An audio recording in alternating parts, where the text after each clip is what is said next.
प्रजापालना की दरख्वास्तों की वसूली का काम आखिरी दिन अख्ताम को पहुंच रहा है और कल से दरख्वास्तों की डाटा एंट्री का काम शुरू हो रहा है। 7 दिनों में 1,08,94,115 दरख्वास्तें मौसूल की गईं, जिनमें 6 जमानतों के लिए 93,38,111 दरख्वास्तें वसूल हुईं।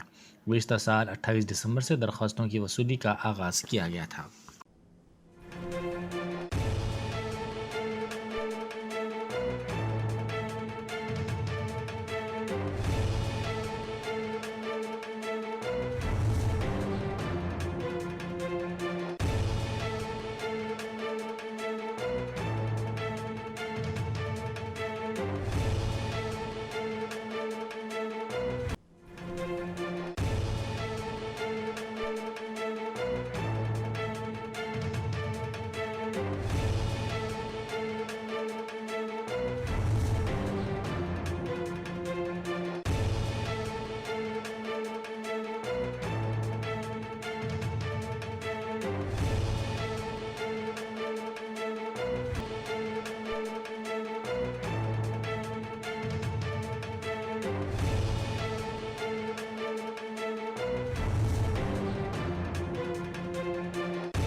Top selection computers sales and services technology के इस दौर में हम लाए हैं आपकी खिदमत में branded Dell, HP desktop, laptop और सीसीटीवी कैमरा। 15 सालों से 3 से 5 लाख कस्टमर्स को सिंगल और bulk quantity wholesale price with latest generation school, colleges, corporate office को हम सप्लाई कर चुके हैं। इसके अलावा एक्सपर्ट इंजीनियर्स की निगरानी में रिपेयर चिप लेवल के सर्विसेज भी अवेलेबल है। अगर आप घर, दुकान और लोकेलिटी को क्राइम फ्री और सेफ रखना चाहते हैं तो हमसे इंस्टॉल करवाइए सीसीटीवी कैमरा, HD क्लियरिटी और वो भी बेस्ट क्वालिटी और बेस्ट प्राइस के साथ। और address Vijayanagar colony beside Ryan hotel, Hyderabad. Director Syed Rashid Ali Majid. Contact 9849715954।